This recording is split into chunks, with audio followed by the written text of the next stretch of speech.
when the Hebrews left Egypt, well, they were walking in the hot sand under the hot sun. They were leaving slavery behind them, but they didn't really know what to expect about where they were going. So you can imagine how happy they were when they reached the edge of the Red Sea and they saw dolphins leaping out of the water to greet them. They were chirping happy dolphin sounds and slapping their flat tails on the surface of the sea. Well, no sooner had they gotten there that they heard the sound of Pharaoh's armies approaching. Pharaoh had changed his mind and was going to bring them back to be slaves. But the Hebrews did not want that.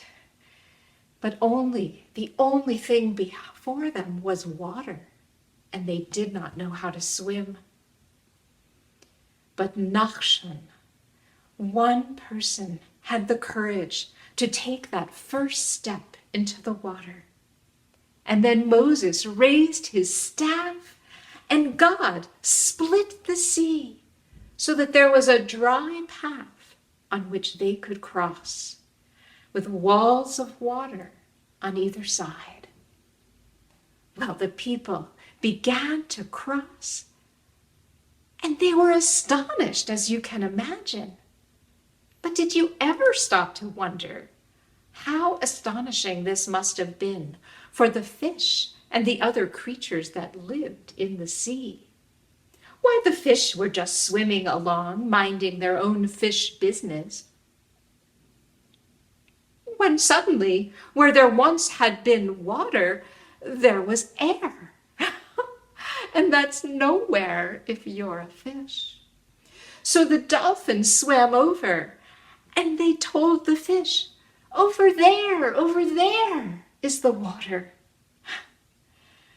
Now, as if that wasn't enough, the Hebrews had brought with them some goats and sheep and cows, and these animals were walking along the dry path too.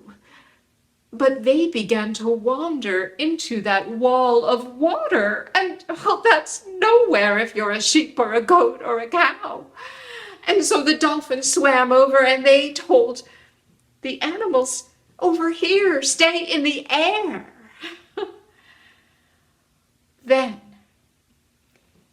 Pharaoh's armies began to pursue the Hebrews, and those war chariots were coming down on that path too. So the dolphins flicked their tails and sent water to make sure that the wheels of those chariots got stuck in the mud.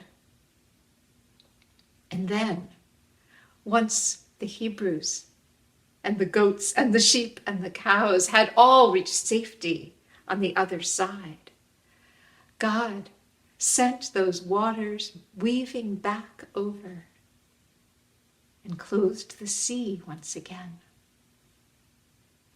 And the fish and the other creatures were happy because they now had water everywhere. And the cows and the sheep and the goats, they were happy to be in a place where there was air everywhere. And of course, the Hebrews were celebrating their freedom on the other side of the water. And the dolphins, well, they could go back to leaping out of the water, making their happy dolphin chirping sounds and slapping their flat tails on the surface of the sea.